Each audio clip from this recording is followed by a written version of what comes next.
This is CBN NewsWatch.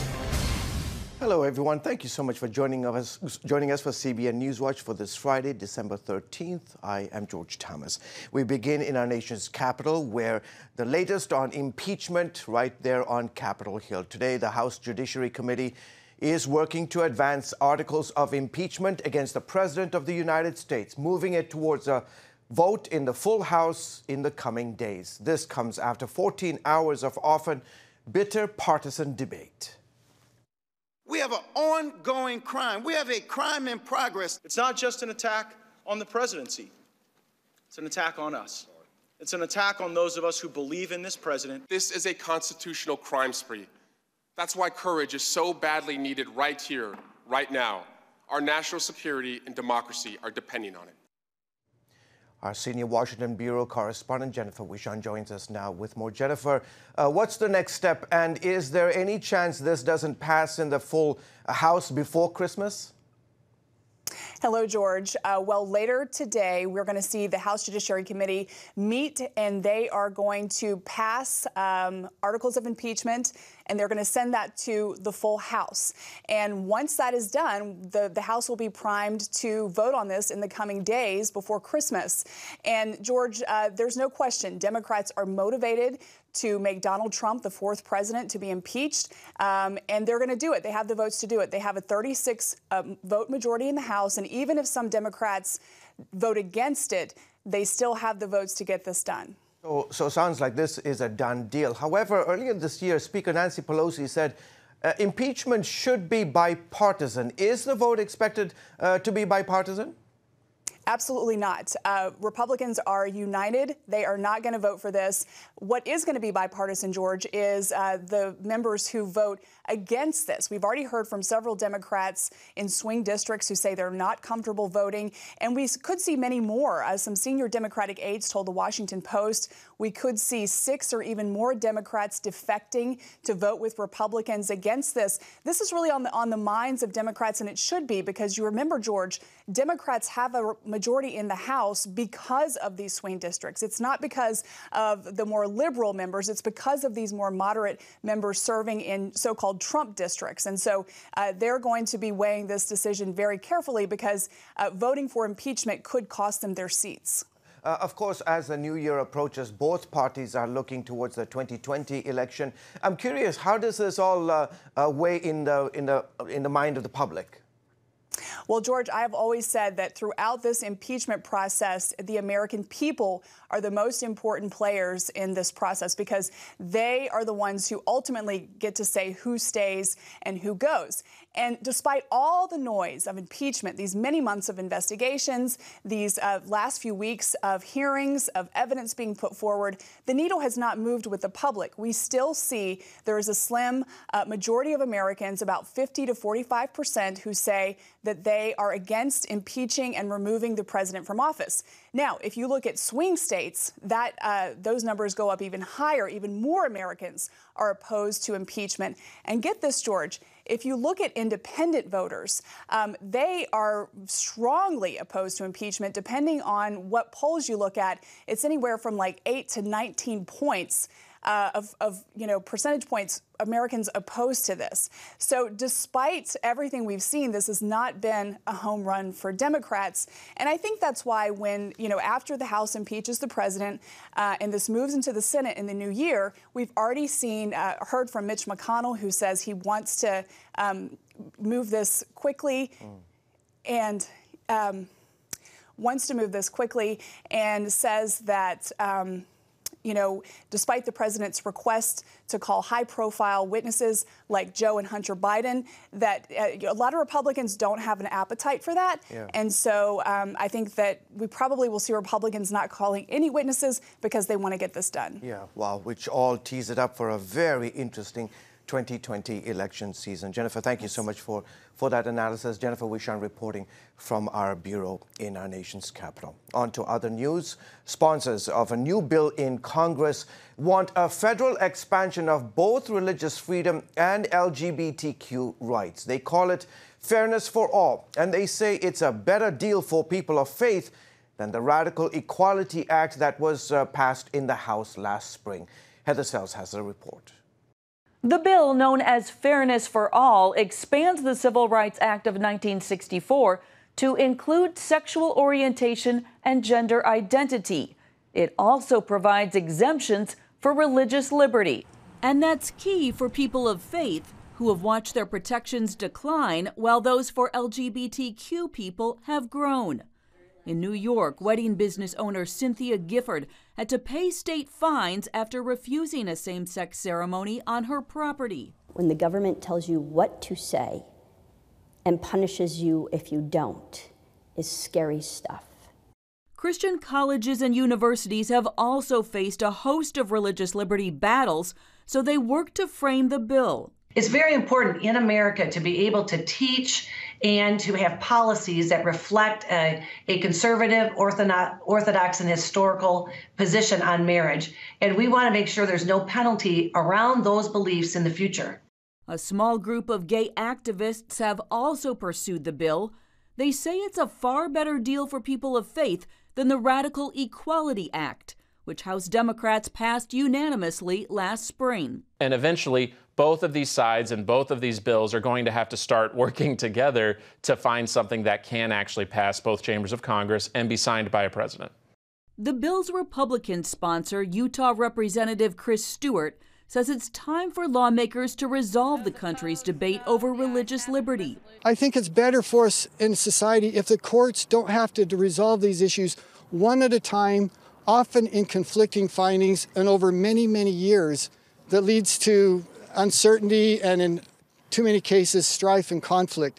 But conservatives at the Heritage Foundation and Alliance Defending Freedom say the religious liberty protections are weak, and that elevating sexual orientation and gender identity to a protected class will harm liberty, privacy, and safety. There are many of us who believe that this bill concedes far, far, far too much and undermines the interests of young people who are suffering from gender dysphoria, of their parents, of women and girls who want to compete on an equal playing field in athletics. Those backing Fairness for All say people of faith need an alternative to the Equality Act, which most believe would severely threaten religious liberty.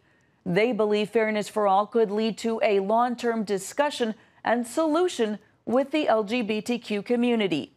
Heather Sells, CBN News. The Texas judge who presided over the case of a 7-year-old boy caught in a gender transition custody battle has been removed from the case. In October, Judge Jim Cook set aside a jury's decision giving Ann Jogorlas sole custody of her 7-year-old son, James. Younger, she intended to transition James into a girl, even though his father was against it and James himself was conflicted. After the ruling, the mother sued to have the judge removed from the case. A conservative administrative judge will assign a new judge. Currently, James is attending school as a boy. You can find the full story at cbnnews.com. Overseas, British Prime Minister Boris Johnson and his Conservative Party scored a blowout in parliamentary elections. The UK paper The Sun reports the party picked up at least 47 seats and is predicting a 78-seat majority.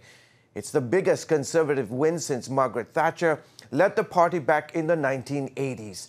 The Labour Party lost about 59 seats, leading to calls for leader Jeremy Corbyn's resignation.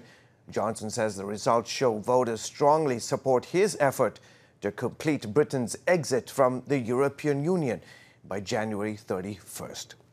According to a report in the Jerusalem Post, Israeli police have now allowed Jewish groups to pray on the Temple Mount.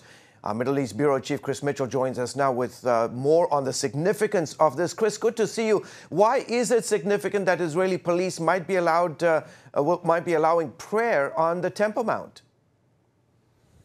Well, George, it's significant because there's so-called status quo agreement on the Temple Mount between the Israeli government and what's called the Islamic Waqf. This is the Islamic group that controls the daily activities on the Temple Mount, and all non-Muslims are not allowed to pray. So Jewish groups go up there, Christian groups go up there. They can't demonstrably pray. In other words, if you make it look like you're actually praying, police will come and stop you. So this seems to be one of the first times that a Jewish group was is actually allowed to pray. And it's significant because it could go either one of two ways. First of all, it could lead to more violence. We're talking about probably the most contested piece of real estate in the world, and Muslims don't want to see Jewish groups or Christian groups exercise their prayer on the Temple Mount. So that's one thing that could happen. It also represents a shift where Jewish groups could be allowed to pray. Now, many Jewish groups not only want to pray there, which is the holiest site for Jews around the world, but they also want to be able to build a third temple. And so that seems to be one more step towards their goal of rebuilding what they say the third temple needs to be rebuilt before Messiah comes. Yeah. Chris, all of this happening, as you very well know, as Israelis get ready to head to the polls at the beginning of next March for the third election within a year. Boy, how are Israelis feeling about this news? Well, in some ways, George, they're a bit resigned to this fact because this has been going on for well over just about a year. In last November, when the last government failed, now they've gone through election in April, another one in September, and looking at a third one in March. Believe it or not, George, some people are saying they may go to a fourth election because right now the polls are saying pretty much the same results may happen next March. And so they resigned. They're also a little bit upset because unlike the United States, Israelis actually pay for the campaigns. It's going to cost millions of dollars. They're a bit upset about that, but resigned to what's been going on, this sort of political paralysis for well over a year. Yeah, wow. Just imagine if we had to pay for the elections here in the United States. Chris, I'm curious, how are people preparing for Christmas holiday there in Jerusalem? Well, right now, here in Jerusalem and in Bethlehem especially, there was a great big Christmas tree lighting there in Manger Square. There's about 165,000 visitors here, most of them Christians that come celebrate Christmas. Believe it or not, George, you know, most of Israel doesn't celebrate Christmas. You can see that in the Christian quarter in Jerusalem. You can see it in Bethlehem, but many places you don't necessarily see it. But for those that come, it's really a special experience to be able to celebrate the birth of Jesus Christ here in the Holy Land, in the city of Bethlehem where he was born, or here in Jerusalem where he spent much of his ministry and life. Yeah, real quickly, tell us what's coming up on this week's Jerusalem Dateline. Well, we have a story about UNRWA, United Nations Relief and Works Administration, Palestinian refugees that really being indoctrinated to hate Israel. We have a really good story about Guatemala's president-elect who was here this week. We have a story interview with him, Mario Bucaro, the ambassador from Guatemala to Israel. Really, they're standing strong with Israel. And we have another story, a Lebanese businessman, believe it or not, has bought Hitler artifacts, and he's donating them to Yad Vashem. Looks like a good Jerusalem Dateline this week. Absolutely. And as always, you can find Jerusalem Dateline tonight on the CBN News Channel at 9:30 Eastern. Thank you so much, Chris. Coming up, how your tax dollars and federal pensions could be tied to funding Chinese companies that want to harm the United States. That story in a moment.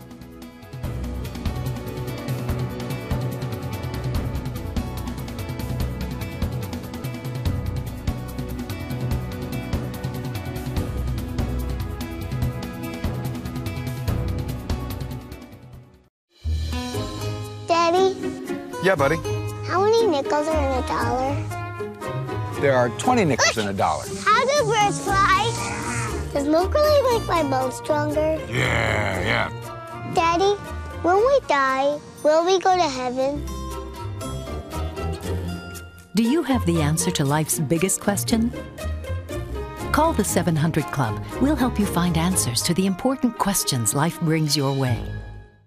Watch breaking news, in-depth exclusive stories and programs from health to entertainment you won't find anywhere else. The CBN News Channel, a perspective you can trust. Enjoy credible news reporting from around the world. Discover inspiring programs and stories of hope, all in one place from a Christian perspective. The CBN News Channel, a perspective you can trust. To watch the CBN News Channel, download the app or visit cbnnewschannel.com. Hello, I'm Dr. David Perlmutter, board-certified neurologist and #1 New York Times bestselling author. Wouldn't it be great to boost your energy, eliminate brain fog, and even reverse brain disease? Well, you can, and I'm going to show you how, along with some of the world's most well-respected brain experts In this DVD, Protect Your Brain. Get Protect Your Brain, a free DVD only from the Christian Broadcasting Network, featuring experts on the cutting edge of neuroscience and brain health. No matter how many times you've failed in the past, you really can do this. In Protect Your Brain, you'll discover simple strategies to keep your brain young and healthy. Improve your memory. Discover the gut-brain connection. In Protect Your Brain. Get your free copy at cbn.com or call 1-800-700-7000. If you want to improve the quality of your life, get the DVD Protect Your Brain and get it today. Welcome back. Your tax dollars could soon be funding Chinese companies aiming to harm the United States.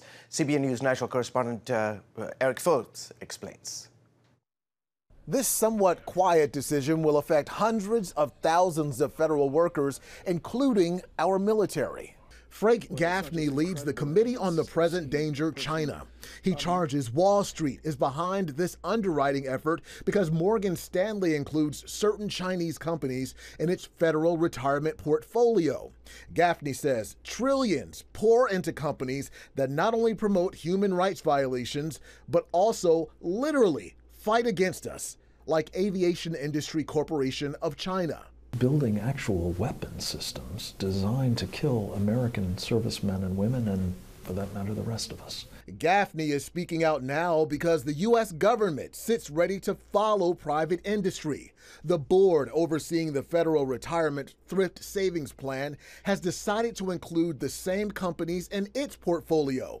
This would affect service members, Congress, and even the president's cabinet. Really, we're talking about millions of dollars that are invested on behalf of federal employees. Congressman Jim Banks is behind legislation that would prevent those funds from being invested in Chinese companies. It's almost hypocritical of the federal government to allow for those individuals who work for the federal government to see their money being invested in companies who are very much antithetical to the interests of the United States. Hank Paulson served as Treasury Secretary for President George W. Bush. Decoupling China from U.S. markets by delisting Chinese firms from U.S. exchanges is a terrible idea.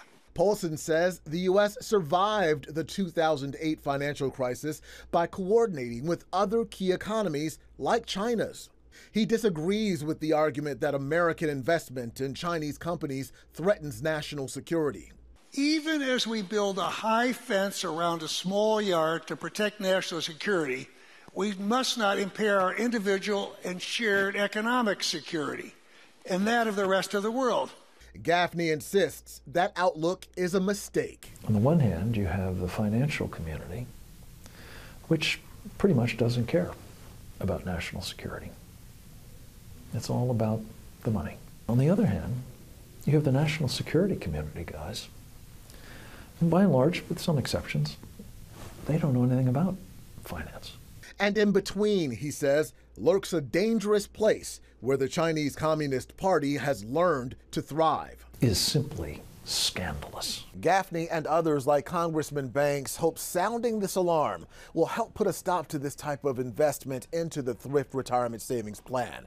But it's an uphill battle. Eric Phillips, CBN News, Washington. Thank you, Eric. Still ahead, the culture war moves straight from Old St. Nick this Christmas.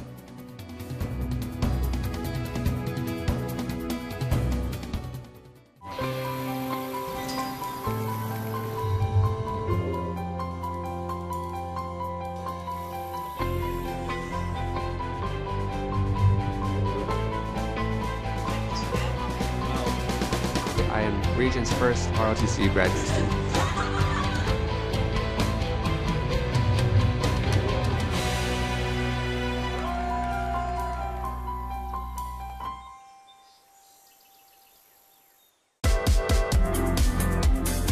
Meet the pastors who are preaching the gospel in a fresh, fearless way.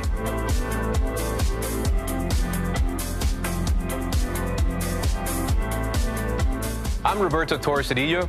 Join me each week for Next Gen Voices.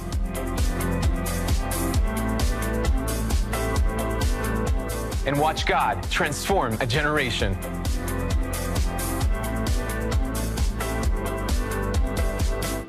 How'd you like to get a redo on your health, on your body, on your arteries, so you could have the energy you had 20 years ago? The great news is you can.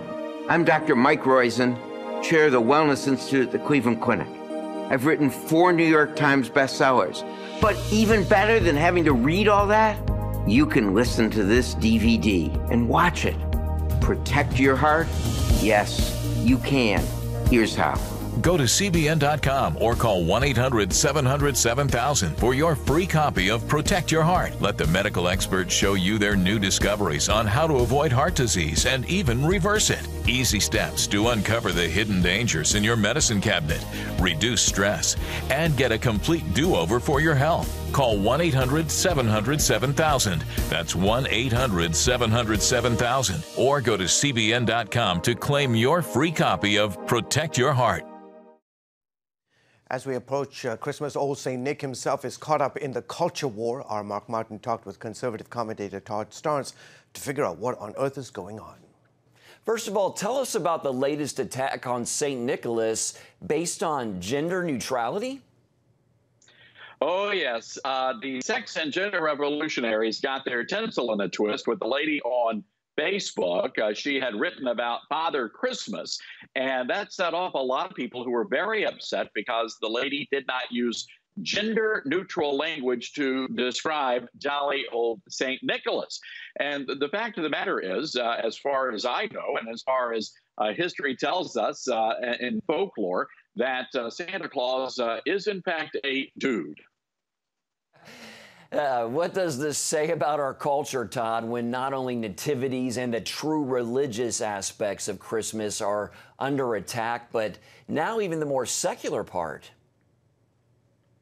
Yeah, that really is amazing, because nothing triggers a leftist like the baby Jesus and nativity scene. But a lot of times we were able to get by with, say, a Christmas tree or Santa Claus or Frosty the Snowman, more secular icons of the season.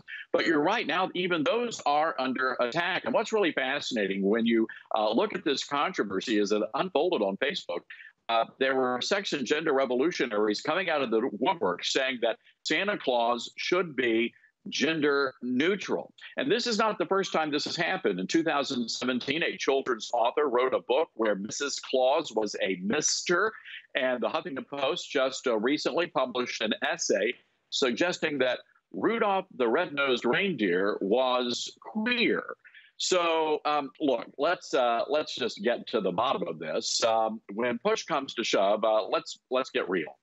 Santa Claus with that big, thick white beard and the belly that rumbles like jelly, Santa Claus is definitely no lady. Okay, we will be back right after this.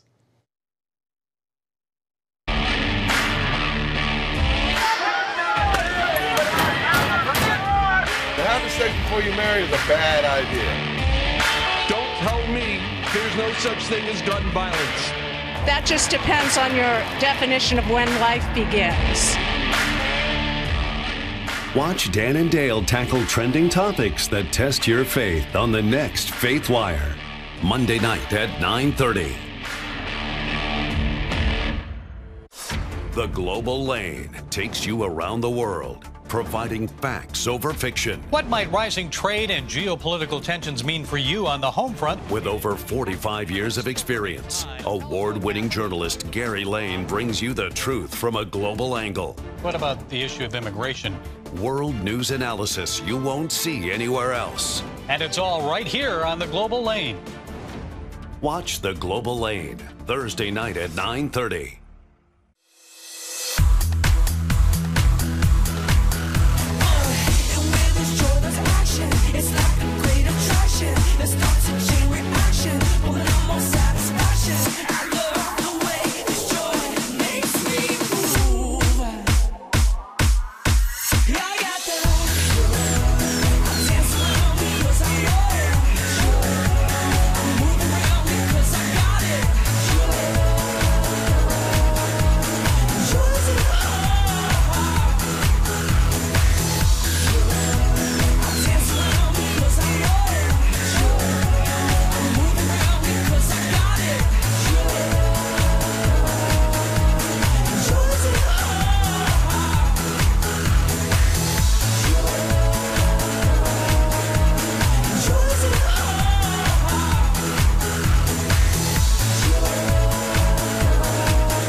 NFL's Brandon Cooks is a record-setting receiver for the LA Rams. He's considered straight as an arrow and just as deadly to his opponents. He's earned the nickname The Archer. He tells Studio 5's Ephraim Graham why it is so significant to him. Wide receiver Brandon Cooks has found record-setting success on 3 different teams: the New Orleans Saints, the New England Patriots, and now the Los Angeles Rams. You know, helped me just develop that mental toughness. Going from different teams, you know, with the Saints in New England, built me, you know, to come here at the Rams and continue to just do that. But at the same time, I'm also been blessed with great coaches, great quarterbacks. It's not all on my doing, but, you know, the guys that surround me to help me, you know, be successful. He credits his speed for his ability to overcome his defenders on the field. It's very critical, especially in my position and, you know, my type of play. Being able to have speed, just to be able to sometimes blow the top off and help my teammates get open. You know, sometimes those are those type of games that has to be had. So if I can take the top off and draw defenders near me to open up other guys, I think that's very important. And he credits his tight community to help him overcome tragedy after losing his father to a heart attack when he was only 6 years old. I had such great friends with dads around me, you know, like my track coach, my football coaches. And I think it was one of those things I always just picked pieces from different families and people that had a huge impact in my life, whether it was coaches or my best friend parents. And so it was just one of those things that it had to be dynamic, but then my mom also played that father role as well. His nickname on the field, The Archer, comes from his willingness to battle against any challenge. It's one of my favorite verses in the Bible. It's Psalm 144:6. Send forth lightning, scatter the enemy, and shoot your arrows and rout them. So fitting with what I do. I also wanted to glorify God in a different way. You know, a lot of people cross their chest. I just wanted to come up with a unique way to glorify God with the gift that He's given me. Following Christ in every situation remains his #1 priority. You know, one of my favorite prayers before the game is, may people miss me and see Him in me. If at least one soul is saved through the way that I play, that's my goal in life, is just to be the best I can be for others around me. Although we all know no one's perfect, but that's why His grace is so sufficient in my life, and where He's brought me from is where He's taken me, and where He has me now is so special. I just want to give Him that glory. You know, I always try to look at the brighter side and find joy, whether it's like, you know, losing my father when I was young. I think it's one of those things, anytime you can try your hardest to find joy in the negative, I think you always come out on the positive. And that's just been my mindset. Consistently on my mind is keeping my eyes fixed on Jesus, no matter what's going on in life. That is a good word. Well, folks, that is it for this edition of CBN NewsWatch. Remember, you can find more of our programs and the news you want right there on the CBN News Channel anytime or online at cbnnews.com. You can also email us at newswatch@cbn.com or reach out to us on Facebook, Twitter, and Instagram. We hope you'll have a great day. See you, everyone.